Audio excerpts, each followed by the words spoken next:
Адам алейхиссалам осы тура жолмен, осы нұсқаумен өзінің ұрпақтарын басқарып, соларға жетекші болып, жаңағы пайғамбарымыз саллаллаху алейхи айтқандай, Адам алейхиссалам мен Нух пайғамбардың арасы 10 буын дейді. Ашарата қурун деп келген, тілдік мағынада 10 ғасыр. Бірақ біздегі ғұрыптағы ғасыр деген сөз ол 100 жылды қамтиды. Ал енді ол кездегі адамдардың ғұмыры, мысалы Адам алейхиссаламның ғұмырының өзі жаңағы 1000 жылдан тұрған ол кезде. Нух пайғамбардың өзі Алла жолында шақыруына кеткен жылдың өзі 950 жыл. Міне сондықтан Адам алейхиссалам мен Нух пайғамбар шығатын күнге уақытқа дейін 10 буын өткен екен. 10 буын. Бұл буынның барлығы қандай сипатта болды десек, Алла Тағала Бақара сүресінде тағы да басқа аяттарда айтады: "Ва кана насу умматан вахида". Адамдар Нух пайғамбар келгенге дейін бір ғана үмбет болған дейді. Жалғыз Аллаға ғана құлшылық қылған, тура жолды ұстанған. Сосын фахталафу, сосын қайшылық басталды. Мына ең соңғы насихат айтылып атады, келесі буын келеді, насихат айтылып атады, келесі буын келеді, насихат айтылып атады. Жаңағы 10 буын деп жатыр ғой. Сол 8-ші, 9-ші буындарға келген кезде насихат айтылмай бастайды. Насихат қатты айтылмайды. Жамандықтан қатты тоқтатылмайды. Жақсылықтар бұйырылмайды. Мына буындар әлсіреп осындай нәрсеге келеді де, шайтанның сөгезі жаңағыдай азғырулары өтетін болады. Сол өткен кезде адамдар жаңағы пұтқа табынып кетеді. Ол кезде Уат, Суа, Ата Нух сүресінде айтқандай, Яғус, Наср деген 5 салиқалы адам болады. Нух келмей тұрған кезде әлі. Сол 5 салиқалы адам жақсылыққа шақырып, жамандықтан тыйып, Алла Тағаланың бұйрығымен халықты түзеп жүреді. Сол 5-еуі дүниеден озғаннан кейін оларды жақсы көрген халық оларды қимай, бұл кісілерді тек қана біз емес, шіркін бұл кісілердің түрін біздің ұрпағымыз да, немереміз де тану керек. Сондықтан біз бұларға мүсін жасап қояйық дейді. Содан 5-еуіне мүсін тұрғызылады. Сөйтіп олардың арам ниеттері жоқ. Балаларын әкеп, міне, мынау біздің ұстаздарымыз болған, мынау біздің осындай салиқалы адамдарымыз болған, бізге әрдайым жақсылыққа шақырып, жамандықтан тоқтататын, мынау Уат, мынау Ясухтың мүсіні, мынау жаңағы Яғустікі, мынау Яғуқтікі, мынау Насрдікі деп түсіндіріп, балалары сөйтіп танып жүреді. Сөйтіп уақыт өтеді, келеді. Кейін жаңа насихаттар тоқтап, әрбір нәрсе өзінің мақсатынан ауытқиды. Сөйтіп білімсіз буын қалған кезде шайтан кеп, мыналар босқа тұр деп ойлайсыңдар ма? Олар сендерді Құдайға жақындататын нәрсе сыйыныңдар дейді. Сөйтіп сол адамдардың санасы солай билеп, жаңағы бес нәрсе Құдайға айналып кетеді.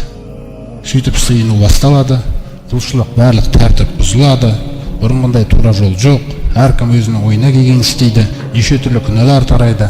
Міне осы кезде Алла Тағала Нух пайғамбарды жібереді. Нух пайғамбар Алла Тағаланың елшісі болып келеді.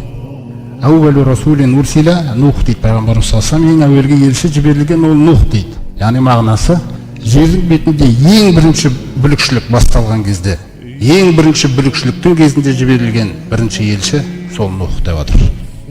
Сөйтіп Нух алейхиссалам оларды шақырумен болады. Әбден қанға сіңіп кеткен.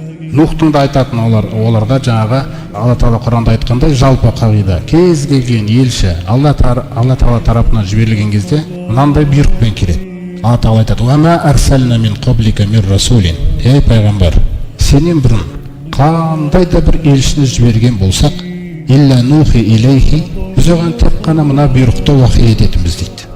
Ол қандай уахи, қандай бұйрық, қандай талап? Аннаху ла илаха илля ана деп айтады екен Алла Тағала. Менен басқа тәңір жоқ деп. Фабуду, тек маған ғана құлшылық қылыңдар деп. Міне тәртіп өзі осыдан бастап түзеледі екен да.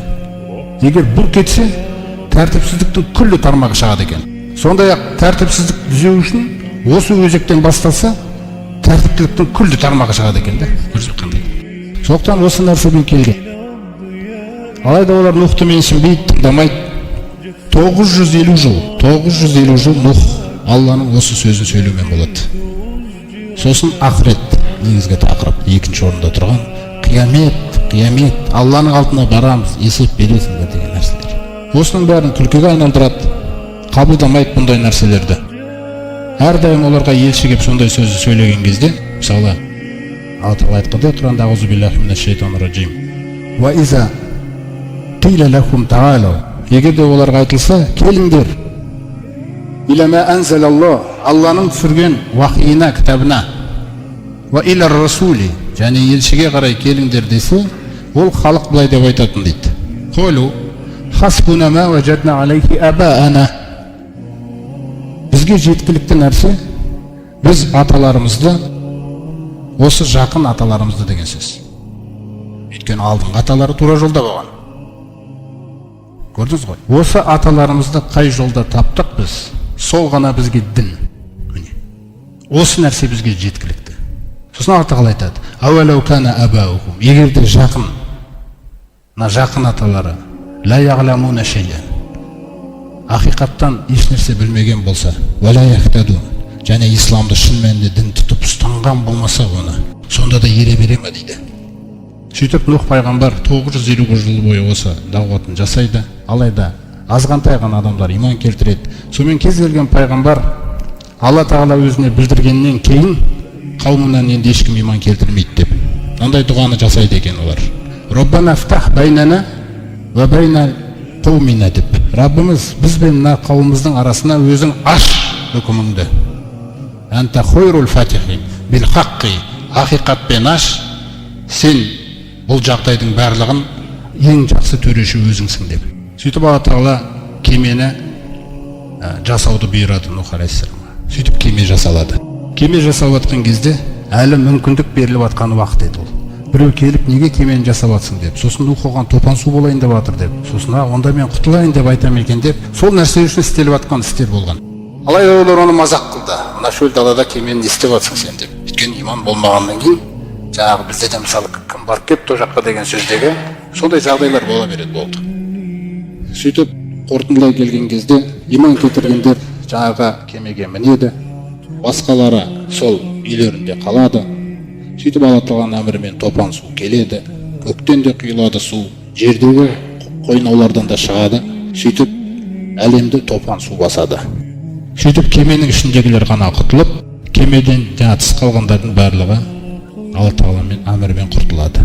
Міне бұны Алла Тағала ислах деп айтады. Әл-ислаху фил арди, жердің бетін түзедім дейді. Жердің бетін түзедім дейді. Түзулер кімдер? Нух және Нухпен бірге иман келтіргендер. Енді олар жаңағы тура жолдың нұсқауымен ары қарай жалғасады. Тура жолдың нұсқауымен ары қарай жалғасады. Сөйтіп Абу Зар радиаллаху анху пайғамбарымыздан бір риуаятта сұраған кезде Нухпен жаңағы